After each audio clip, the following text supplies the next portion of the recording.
Jesus did not let religious tradition and cultural norms obstruct his compassion. And he stops the procession and tells her how to behave. So this is the scenario.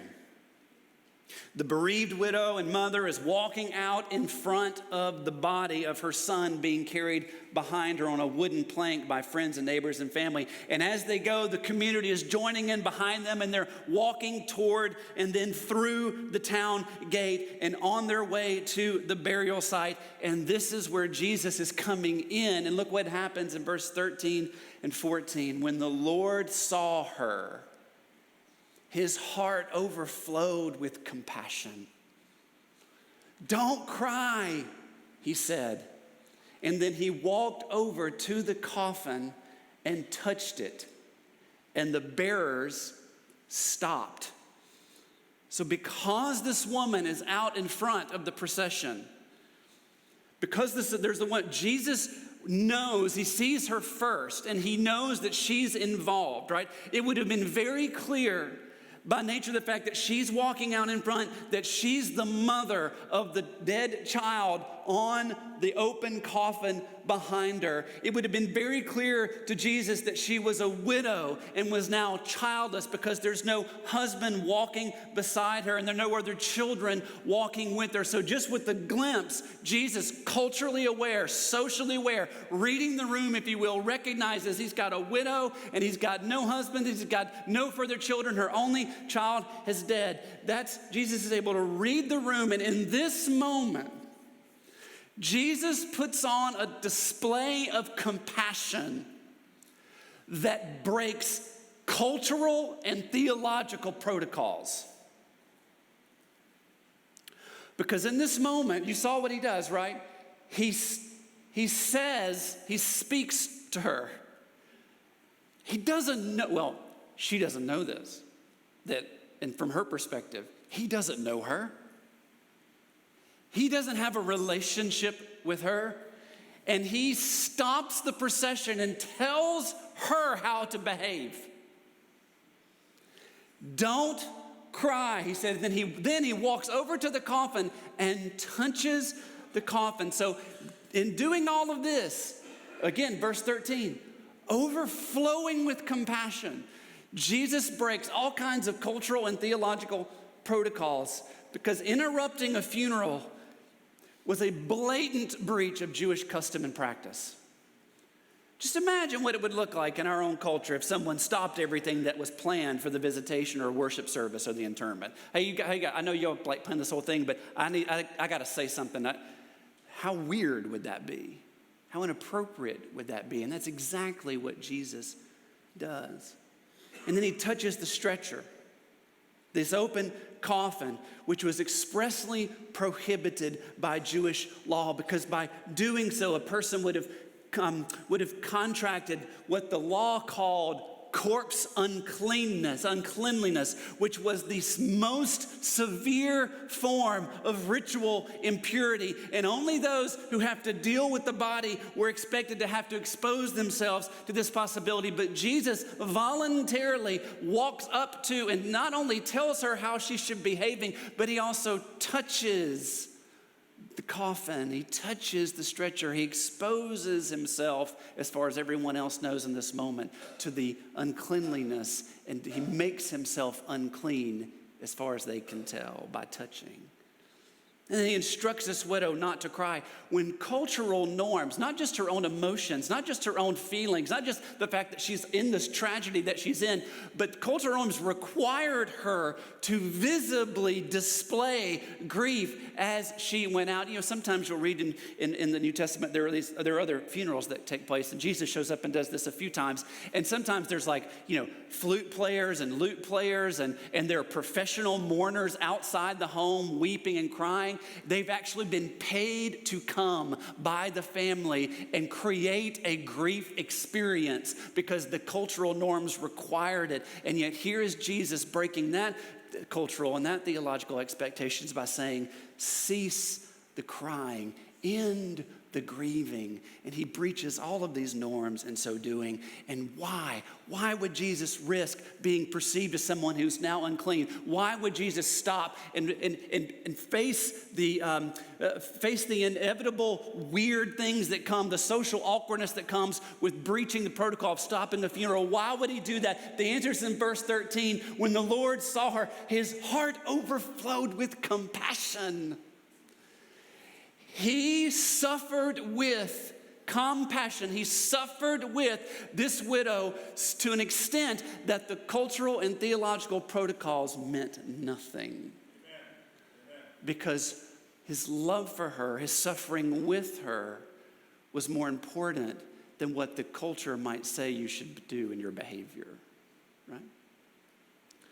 So because of his compassion, Jesus stopped the funeral. Because of his compassion, Jesus effectively touched a dead body. And because of his compassion, Jesus had the nerve to tell a grieving widow to stop grieving. Jesus had a lot of respect for tradition, gang, and he never sinned, but Jesus did not let religious tradition and cultural norms obstruct his compassion. His compassion. If Jesus had maintained cultural norms and Pharisaical regulations, he would have never stopped this funeral procession. He would have never touched the open coffin. He would have never spoken to a dead body, which means a devastated widow would have never experienced his compassion or seen her son raised from the dead. Do you see what Jesus is doing? He's setting aside norms. He's setting aside protocols. He's setting aside social anxiety. He's setting all that aside. And he is showing this widow that the Lord is close to the brokenhearted and rescues those whose spirits are crushed. Because he is compassionate. You know, suffering like this, like that of this widow, has a way of driving a wedge between us and the Lord. There is nothing easy about being a widow in our culture, much less Jesus' culture. There is nothing easy about your children dying before you do in any culture. And there are lots of questions that cannot be answered. And there are lots of things that people say that they should not say when these things happen. And there are lots of things that people do that they should not do when these things happen. And there are lots of things that people say and do that are really great in times like this. But over thousands of years of suffering, one of the main things that we see about God in the Old Testament and about Jesus in the New Testament is his compassion. The Lord is close to the brokenhearted, and he rescues those whose spirits are crushed. This is not sentimentality. This is not there. This is real. This is solid. What Jesus is showing in this moment is that he suffers with you, as evidenced by the fact that he unjustly suffered for you. The number one way Jesus shows his compassion, that he suffers with us when we have loss. He suffers with us when we are ill. He suffers with us when we are without. That whenever we are suffering, the number one way he shows us that he is close to us when we are brokenhearted is that he didn't just come alongside of us in our suffering. He actually suffered on our behalf in his own death. Jesus didn't just stop a funeral. Jesus became a funeral. Jesus didn't just touch somebody who was dead and become ceremonially unclean. Jesus actually died and took the sin of everybody who's ever lived and ever will live into his body. Now, I don't have any answers for your suffering. But I do know, because of the life, death, and resurrection of Jesus, that the Lord is close to the brokenhearted. And he rescues those whose spirits are crushed. And so first and foremost, I want to invite you this morning into a relationship with God who suffers with you, a compassionate God. He suffers with you perfectly, and he perfectly suffered for you so that you can have that relationship. He will not, almost certainly, will not tell you why you were suffering the ways that you were suffering, but he will do you way better. He will be with you in your suffering. Because if there's anything we know about Jesus, he is for us and he is with us. Amen? But this passage does two more things. Not only does it first and foremost call us into a relationship with a God who suffers with us and suffers for us, it also begs those of us who are already walking with this God closely, we who call ourselves Christians, which means little Christ, it begs the question, is compassion what we are known for in our ministry? When people think of you and they think of me, does compassion come to mind? I was a grad student waiting tables at a family-owned Greek steakhouse in Birmingham, Alabama. And the family that owned it was Greek Orthodox by culture. They would have been wearing green today, just like I am for St. Patrick's Day. Look at all you cultural Catholics out here. You guys look great, by the way. But they were no holy enterprise. And the father owned the business and the children managed it. And one of the children was a woman who was my boss. And after working there several months, she made some sort of she was in a conversation after work. We were cleaning everything up, and she was sitting at the bar, drinking and smoking and telling everybody what to do, and she said something pretty crass. I do not remember that part of it, but I just remember that she felt some shame about it, because after she said it, she looked at me and she said, Rob, knowing that I was in divinity school, knowing that I was going to be a minister of some sort, Lord willing, she said, Rob, sometimes I wonder what you must think of me. Sometimes I wonder what you must think of me. And my answer to her was only half right, because my behavior had only been half right in my interaction, in my relationship with her. She knew enough of me to know that I had a different moral standard, which whatever you want to call that. But she didn't see any of this in me. She saw morality, but she did not see understanding. She saw that I was different, but she didn't think that I could relate. She saw that I was other, whatever that meant, pious. But what she didn't think is that I could understand and come alongside her. And she didn't know I had any compassion. I hadn't said it. I hadn't lived it. She knew me to be one thing, but she did not know me to other. Folks, do we understand just how compassionate and good Jesus is toward us? Do we know personally about Jesus' desire to draw us near and draw near to us when we sin and suffer? And do we reflect that reality in our own relationships with people? Are we known for compassion?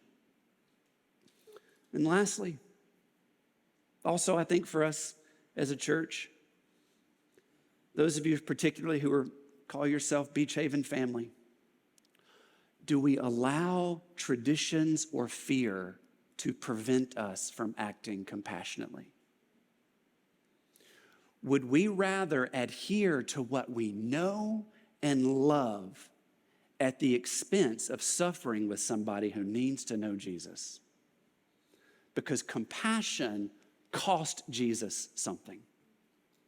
Compassion involves risk. If tradition and law ruled the day back in Jesus' experience, verse 13 would have read this way: when the Lord saw her, he kept his distance. He let her pass, and he got in line to show his respect. But that's not what the verse says. It says he saw her, he had compassion on her, and he engaged. Would we This entire experience just begs this question: do we allow tradition to prevent acts of compassion? Would we rather adhere to what we know and what we love at the expense of suffering with somebody who needs to know the love of God? I want to deal with the fear part of this because I have felt this. I remember when I was a senior pastor, I was 33 years old, I had no idea what I was doing, and people were getting sick left and right. I'm like, I don't know what to do.